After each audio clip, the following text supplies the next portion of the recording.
Welcome to Private Banking Strategies Podcast with Lowe and Seth Hicks, your secret weapon to protect your assets and never have to start over financially again. Vance and Seth help high net worth individuals, families, business owners, and investors structure an asset-protected, tax-free fortress for their families. Learn how to keep what you earn and use the velocity of money to create your own private banking system. Join us on this journey as we explore the secret strategies of the rich and political elite and help you take total control of your financial security. Now, on to the show. Well, hello and welcome to Private Banking Strategies Podcast with Vance Lowe and Seth Hicks. Vance, how are you? I'm doing great and looking forward to what we're going to discuss today. We've been talking about the private family bank and creating a 100-year wealth legacy within your family. And it's been awesome. We've got some great feedback and we want to continue talking on that topic today. And something that I want to focus on, Vance, is the dawn of this private family bank. There's not a lot of people that are showing folks how to do it or even talking about it. Maybe that's because it's a specialized expertise. But, most families, they build wealth accidentally, we find. They might have a windfall here or get a good job there. Investment pays off. Maybe they're rental properties. They figured that formula out, those type of aspects. But it's financial risk management a lot of times that people don't calculate properly and that fail to preserve their wealth, from generation to generation. So we want to talk to people a little bit about that. What is a private family bank, Vance? Well, yeah, let me make a comment a little more on the state of society today in a 100-year plan in a private banking format. People have not got even role models out there to pattern after. We have big corporations that are successful. We have small business where people are very successful in producing and manufacturing or providing a service that provides a lot of income. But wealth preservation beyond those owners, those individuals who made the success, it's not going to be lasting. And through our education system, where they've completely eliminated anything to do with wealth accumulation or how money works, our society today is really behind what's called the 8-ball. You can see it in the kids today. They don't have any clue at all that their wealth has got to depend on their handling of the money that comes under their control.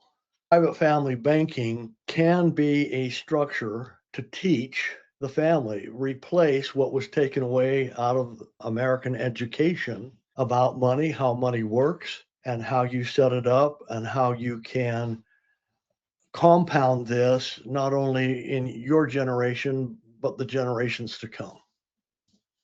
We've often talked about a proverb, and it's an explanation of how families have built wealth and then lost wealth. And study after study show that even across different nations and economies and over long-lasting time, same pattern forms and repeats itself.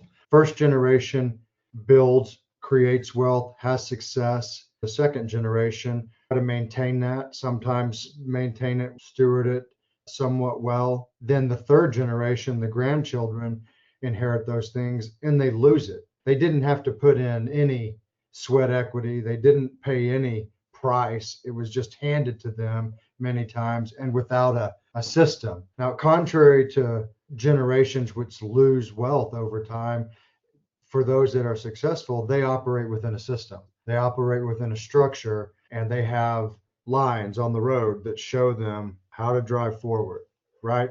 I see that every day, even in our clients that we're teaching how this works. I kind of classify people into 3 categories. And the first category is the people who actually make things happen. They're on the ball. They don't wait. They do their research. They do their homework, and they just make it happen. The second group, which is pretty much the majority of the people, they watch things happen. Some of them will analyze to death, but never act. Some of them will just sit by and go, well, that's nice. And they'll listen to one great idea after another and never really come on board with it. They put forth enough effort, to maintain a lifestyle that they perceive that they want, but they're not quite in the leadership position. They're more of a support position and would much rather be told what to do. And then there's the third group. I love them. The third group sits back and wonders, what the heck happened? They don't have a clue. They're in a different sphere. They just don't know. They have their own way of life, maybe, or think the grass is greener on the other side, and they have their own opinions, be it right or be it wrong, but they really don't have a clue. And they wonder, well, why can't I do that? Mainly more of an entitlement group also. So that's how I categorize these people. And when you put it to text, because Seth, what you've said here is absolutely correct. The first generations are the ones who put it together. They've got the idea, they've got the spark, the energy, and they put it together. Hopefully they did it right, because if there's loopholes and if there's not a structure set up, the second generation, they try to maintain it because they were taught by their parents, but they didn't have the initial drive to put it together. So they're out there trying to function. And human beings usually follow the path of least resistance. We don't pass on, or we don't teach our children enough. In our society, it's the breakdown of the family unit. So they want society to teach the children instead of the parents, and the parents need, with two income families, we don't teach the children what we value. And in wealth generation, the children have to be taught. They have to understand, they have to sacrifice, they have to go through a lot. And that doesn't carry on to that third generation. And there's no society out there, there's no group of people out there. If they're just handed something, they think they're entitled, they don't value it, and they'll lose it. They'll make decisions not based on sound principles, but on fads and fantasies, and follows this path almost every time. Right. Yeah. When wealth doesn't have a structure to support it, it often dissolves. And it also needs, as we describe in the pillar velocity of money, it's one of the 7 pillars of private banking strategies, that money has to be in motion and have a purpose. And without a purpose, it begins to disintegrate, divide, get eaten up by inflation, improper planning and structure, taxes. So the families that have a governance that creates a system and a strategy that the children have to participate in the banking liquidity by, those set of rules create a shared purpose, shared governance, and put everybody with a common goal, which is their collective preservation and expansion. And that's generally what families have been over thousands of years. Yeah, you're right. When it comes to money, it's like any other formula of success out there. A corporation has to have a formula of success in order for it to, survive. New startup companies, all the way down to building furniture, cooking food. There's always a recipe if you want repeatable results. Money's the same way. And I've spent a lifetime helping families, individuals build assets so that they can feel more freedom and still fight the basic things that needs to happen with money. There are certain things we all know that we have to do with money, but we consciously, I don't know if it's because we're too busy or we're too bored or whatever it is, we choose not to follow these principles and wonder why we can't succeed. Well, most people haven't been taught the principles. And so it's best to commence that education when they're children. We can touch on one of the things that we teach when we have clients come in, and this is widely known, and everyone should know this. And if you don't, pay more attention. One of the things about money is called never ever spending principle.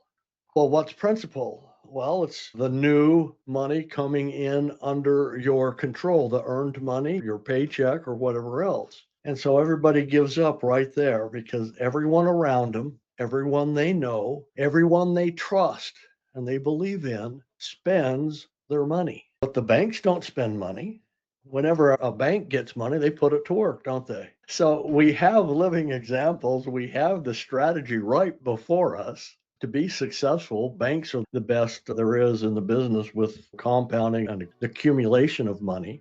And yet we think there's a better way, there's another way. There's a lot of principles that we can look at and we can teach, but that's one of them. If you could just switch that in your life, and it's so easy to switch. It's what's amazing. People don't think they could do it, but they can. And it doesn't even take 20 minutes of understanding to switch from spending your money to using it and getting it back. Did that story feel like it was about you? Do you feel like you are generating a lot of revenue, but are not moving forward as fast as you would like? Do you feel you should be making more progress toward your financial goals? Do you feel stuck? Let us help you get unstuck. Are you ready to take action and get your own private bank? Please visit us at www.privatebankingstrategies.com.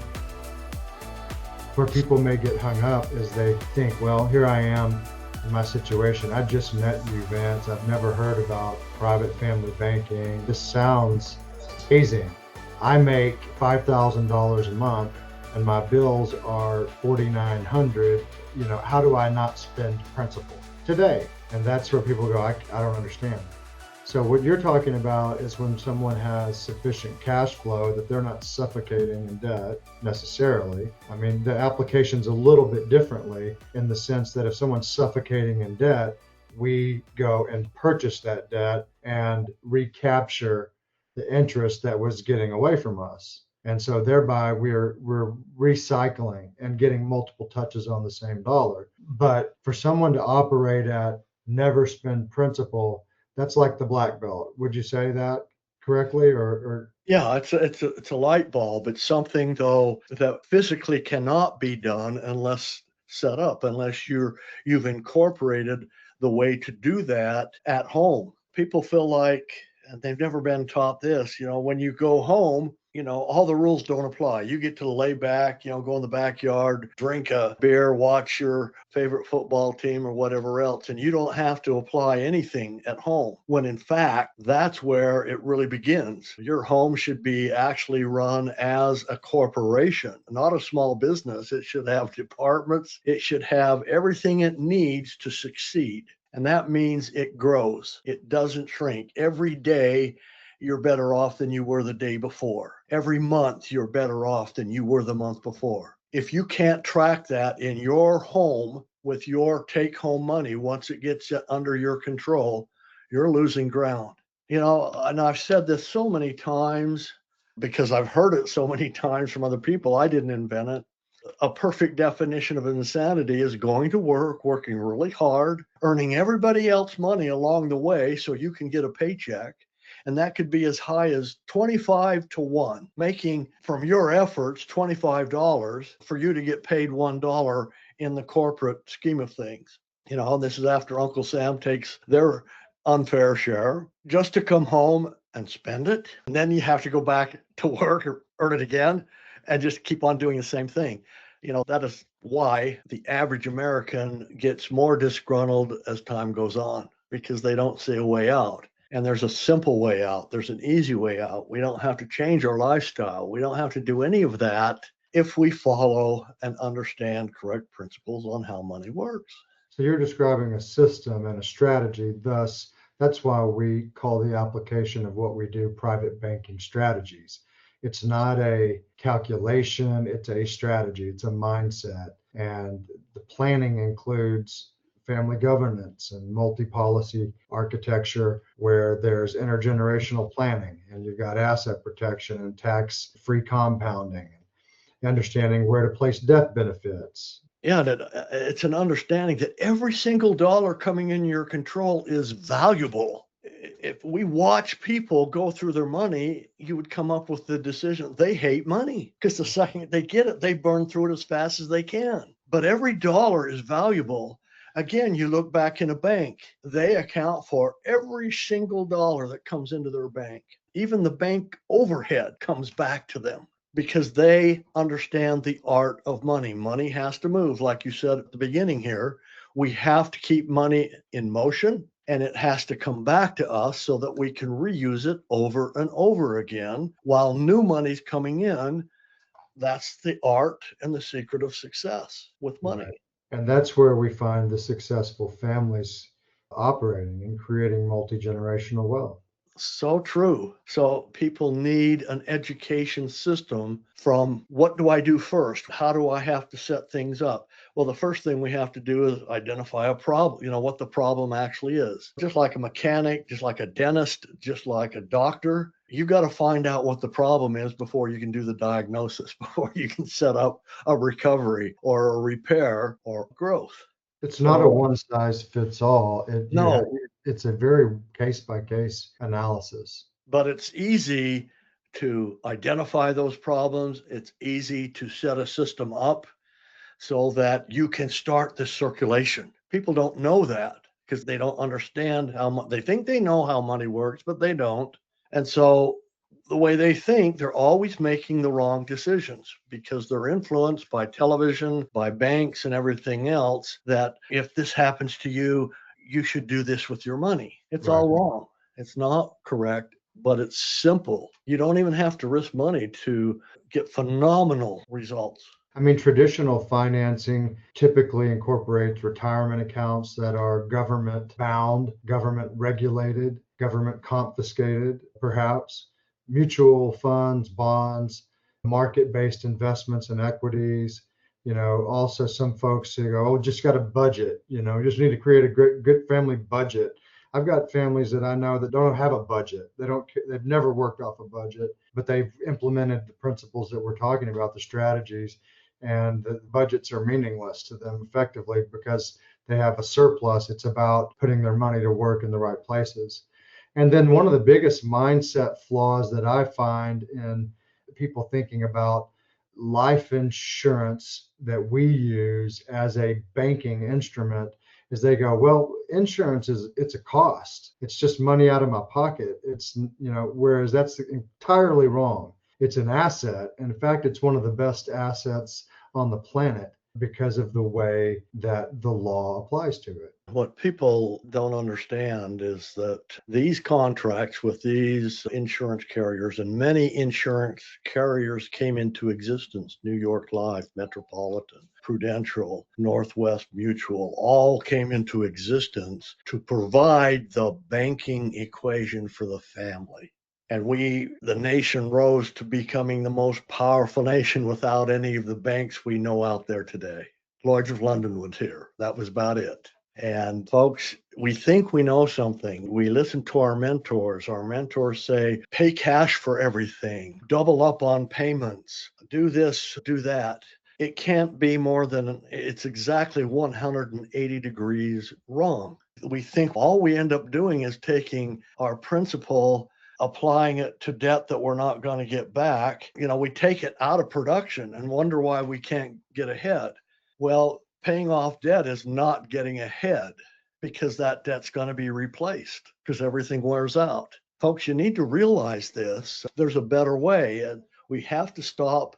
It's called herd mentality. If everybody's doing it, it's the wrong thing to be doing. If you hear it advertised on television or the radio, it's the wrong thing to be doing.